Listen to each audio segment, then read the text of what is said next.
Hey, this is John Waddick back again. We're on chapter 7. It's our second to last chapter in the Excel portion of Engineering 161. So the first sheet we're going to do here is frequency. So in this chapter we're going to be looking at histograms and looking more about the statistical features of Excel. Well, first off on this spreadsheet you're going to have to create 200 random numbers with a mean of approximately 100 and a sample standard deviation of about 20. So you can see on your homework sheet on page 2, although the random number generator, we wanted the standard deviation to be 20. Because of the randomness, it became 23. If you want to get the same exact numbers that I get, then you'll use a random seed of 7. Otherwise, you don't need to put a seed in. It'll be a little bit more random. But just to remind you what you're going to need to do, you're going to need, you're going to have to make sure that you have the I think the analysis tool pack in. So I went to File just to show you what I did. If you don't have the analysis tool pack, now how do you know if you have it on there? If you go to Data, there should be Data Analysis over here to the right. If you don't see Data Analysis, then you have to go to File, then you go to Options, and then you're going to go to Add-ins, and I've already got the analysis tool pack, but if you don't, you click on it, you hit go, and away you go. All right, so once I'm in data analysis, I double click on that. And remember, there is random number generation, and this is where the dialog box comes up. So I left the number of variables blank. As you can see, I used 200. I wanted to use a normal distribution. I used a mean of 100 and a standard deviation of 20. And then I stated where my output range was going to start, and that was going to be like right here on B4. All right, so that's how I created the random numbers. So what we have is a simulation here, like we have created all these resistors, which are electronic components that have various resistances. And because of the randomness of the process, you can see variances in there. Just to check with the functions, there's a function called count, which will double check to see how many values you actually created. I don't need the Java, sorry, I don't even drink coffee. But anyway, resistance, remember, I want to name that column. That way I can easily create very readable functions here and formulas. So these are some standard things we've done before. Okay. Now what's new here is we want to create this thing called the histogram. Okay, and to create a histogram, you get these things called bins, which are, you can think of as containers that we're going to put these various resistors. So for instance, this 42, we would put that in the bin minus 50 because these are the upper limits. So anything less than minus 50, whoops, I'm sorry, it should be over here, minus 58.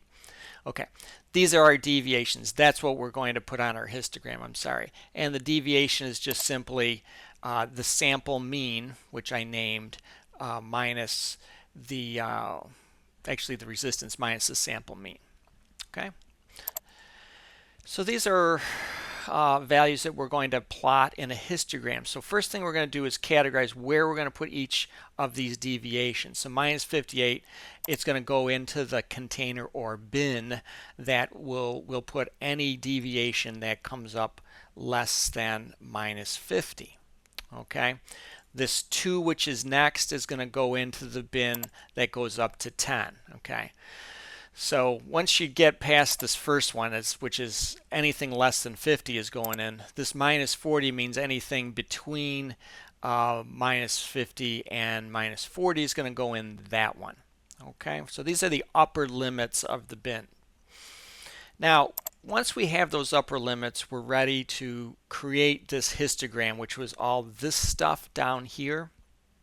Now, the good news is this stuff's easy to make. Okay, you just go to data analysis and there's a histogram. We put OK. Input range. Okay, so I'm going to choose all those deviations. My bin range right here. Okay, labels, since I didn't highlight the labels, I didn't put labels there. The output range, if I wanted to do this again, I'll just put it, whoops, you got to be careful where I am. I got to get the input range back on there.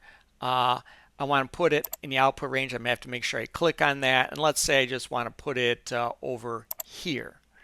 Now, one of the things you want to make sure that you choose is that you want a chart output. Otherwise, you're not going to get the graph. So you choose that. We put OK, and we get this histogram right here. Okay, so we get a chart which tells you the upper limit of the bin and how many of the resistors get categorized in each of those bins. Anything bigger than the biggest bin, there's a category called more. All right, there is a, if you look over here, there is a legend, but since we only have one set of data, we can click on that and get rid of it. If you want to change the direction of these labels, which you don't have to, you can click on it, you right click, you format your axis. There's a cell up here, size and properties, text direction, and you can mess around with that, or you can go to a custom angle. All right. One thing, because it's somewhat ambiguous what these numbers mean, I would suggest that you put in a little more description here on the x-axis, upper limits. Okay, so remind everybody that minus 50 means you are categorizing anything up to minus 50. The minus 40, anything between minus 50 and upper bound of minus 40. All right. So that's how you create histograms. The histogram, because we used a normal distribution, will have a bell-shaped type curve. If we had a smaller standard deviation, we'd get a bigger peak and less spread to the data. If we had a bigger standard deviation, we get more spread, so we wouldn't have as pronounced a peak here, and it would be coming down more gradually. All right, so there's number one spreadsheet, histogram. Make it look nice. Make sure you add the x-axis limits and make it just like this. The next one is confidence. This is going to use some of the sample statistics functions, and this is on page 304 to 308 of your text. So what we're going to do is just copy over your resistance values. Now, just like on the last one, the frequency, notice that I had hidden a bunch of rows. I just want to remind you to hide rows or unhide rows. You just, if I'm going to unhide rows, I right click and I do unhide, and then I get all those rows back again. Otherwise, I highlight all the rows I want to hide like I did here, right click and hide them. So just to make it more readable so that in one screen you can see pretty much everything. You want to hide some cells here. Okay. And I'll just hit undo a couple times here. All right, same thing on the confidence. You can hide some cells so that we see, the beginning and the end here. All right, now there are some functions that you're going to use. Count, which will tell how many. Okay, once again, we're going to name that resistance. Sample mean, sample standard deviation. Okay, those are things we did on the previous sheet. Now, confidence interval, this is something that you're just going to type in. We want a 95% confidence interval. The alpha, there's a formula 1 minus confidence. Number of samples, that was just this number of resistors here. And that's this degrees of freedom. Okay, so those are just easy formulas. Use your name cells, paste these things out to the side. Now this last thing over here, TINV, which I believe means T interval. Okay, this is going to be a measure of how much uncertainty we have and where the mean is. Okay, it's a little bit indirect, but in this case we have the t value for a 95% confidence interval. Now, along with this t value, we then compute these things called BL and BU, which are the lower bound and upper bound of our confidence interval. All right, and there's a formula that you can find in the book on page 307, which I have outlined here. And since I've used named cells, my formula here in the sheet looks a lot like what's in the textbook.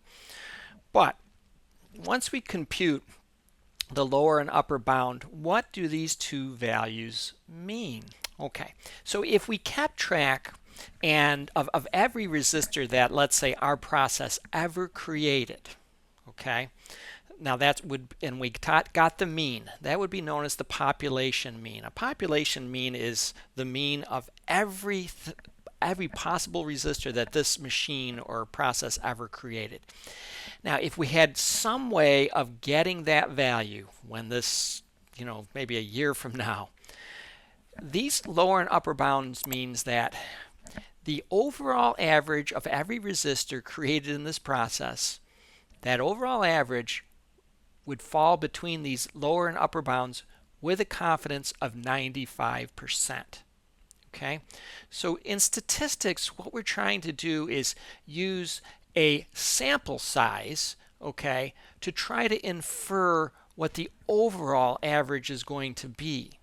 Okay, so just like in a voting situation, even though all the votes aren't in yet, you can project based on the statistics of the smaller sample what the overall outcome will be. And that's what the statistics are doing here. For this run of 200 resistors, okay, we have a 95% chance that the overall mean of this machine, making every resistor ever, is going to fall between these two upper and lower bounds. All right, descriptive statistics. This is similar. We can get an upper and lower bound on a confidence interval. This is actually easier than what we just did on the previous one. And this descriptive statistics, if you're following along in the book, starts on page 308 and goes to 310. All right, so once you have your data in here, notice that this is the same data we've used before. I've got some hidden cells between 21 and 200. And now we're going to take this data, go to data analysis, and there's something called descriptive statistics. Okay, so we're going to choose descriptive statistics. Okay, input range, so we're going to choose our resistors right there. It's grouped in columns. I didn't include a label on the first. If I want an output range, I click in here and I'll just put it down there. And we need to say, if you want a confidence interval other than 95%, you would put something other than 95. We're going to put that we want our summary statistics, and that should be good. Put OK. All right. Now, once you have your confidence interval, which I have up here, I want to bold that in because that's the most important thing, and I want to get my mean.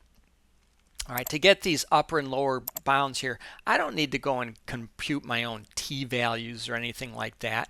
All I need to do is take sample mean minus this confidence interval, and then the same thing, but add it for down here.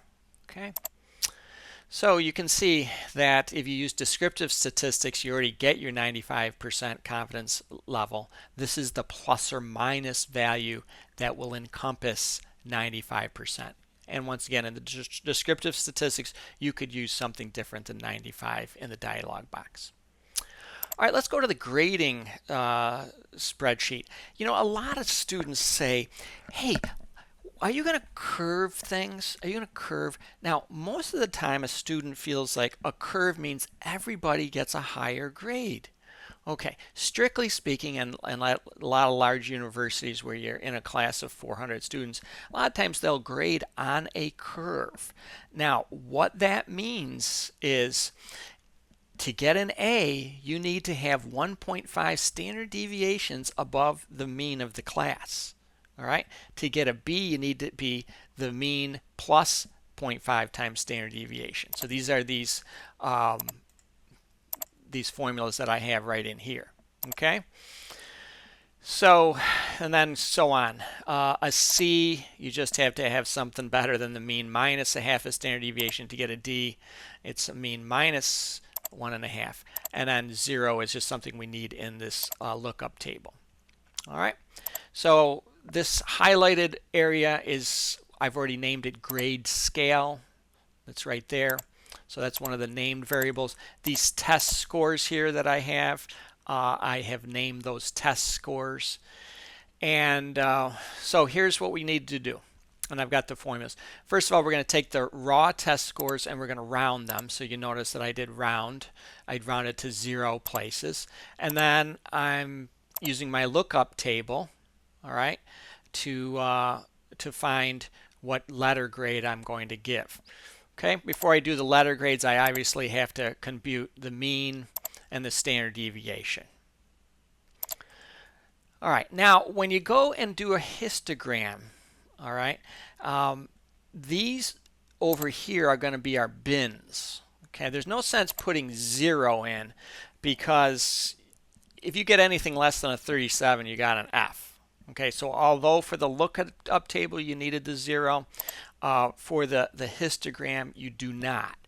So let's go ahead and make a histogram. Let me show you what I did here. So I went to histogram, put OK. My input range is going to be the rounded scores. So let me grab this. All right. So C4 up to C103. The bin range. Okay, for this, these are going to be my 4 bins. Okay. So remember what bins are. These are the upper limit. So if you get up to a 37, you're actually going to be in the F range. Okay. And then if you get up to a 53, you're still in the D. You don't get a C until you get over 53. Okay. So I'm going to do that. I'm going to put my output range. I'm just going to make that lower here on the sheet. All right, so I'm just going to put it down here. Okay, I want a chart output. I put OK. All right. So you get this. So you get a 37. That's the upper bound. Remember, these are bin upper bounds. So I want to just remind ourselves, maybe we should actually name this, instead of bin, you know, bin upper limit. We don't need a legend. We take that off. Now, instead of making a histogram 37, 53, 68, 84, and more, I mean, we could have that on the side, but we want to tell people what their grade is, A, B, C, D, E. Okay? So let's come in here and let's click on the sheet. I'm going to right click and we're going to come to select data. Now we've used this screen before. Now right now the horizontal axis labels are these right here. So let's change those. Okay, so we're going to edit these. So instead of using those, I want to use F, D, B, and A.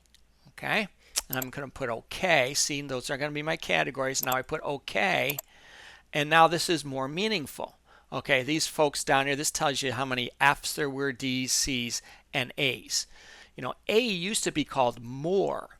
So there was 10 people that had a score over 84. Those people are the ones that get the A's. Those that got below a 37 get the F's, and then in between. Now notice if this is a normal distribution of scores, which you're going to have to create these scores. So you're going to use, like it says in the on the homework packet, page 6, you're going to want to use a mean of 60 and a standard deviation of 15 when you create these scores using the random number generator. All right, so if you use a different seed, you'll get different numbers, but you see most people get a C when you use a curve. Okay, so a curve doesn't necessarily mean, oh, I'm going to get a better grade.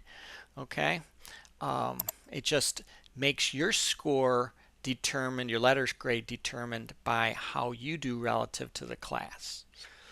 Okay, let's look at reliability. All right, so here we have in reliability, which is on page 314 and 315. It's actually a problem, but I'm pretty much spoon feeding you this one. So you get these two data sets, and you can get those off of the M drive courses entering 161. So you can copy and paste those right in. Compute your means and your standard deviations. Name these cells, okay? TC1 underline, TC2 underline. The reason I need the underline is because TC2 actually refers to an actual cell way out to the right. Alrighty, so you have that data. Now, how did we get all this? This is just descriptive statistics, and we've done this before. Now, there is a question in the book. I want to make sure that you answer it. Make sure you put it in a yellow highlighting or a fill. Tell us which thermocouple you would use based on these statistics. So which would be better to create more precise data, and tell me why. All right, the next one is sample size, and that's problem 7.4 on page 315. Once again, you can get this data right here, and you can just paste it in from the M drive. Now, to do these different descriptive statistics, you're just selecting the different parts here. Okay, so left column means A4 to A8. Okay, so you're going to do a descriptive statistics first on this little amount. Okay, then you're going to do these two are A4 to A13. Okay, and then all of them, you just highlight all this. Okay, so this was the original data right here, and then I just split it up and put all the columns in one column like that. Okay, you're going to do the same kind of formulas you've been doing with the descriptive statistics. Get your lower and upper bounds for 95% confidence level, and then down here you need to answer question B. So the confidence interval goes blank as the number of data points increases. So what happens to the size of the difference between BL and BU, which is this confidence interval? What happens to that as you use more data points? You should be able to come to that conclusion pretty easily.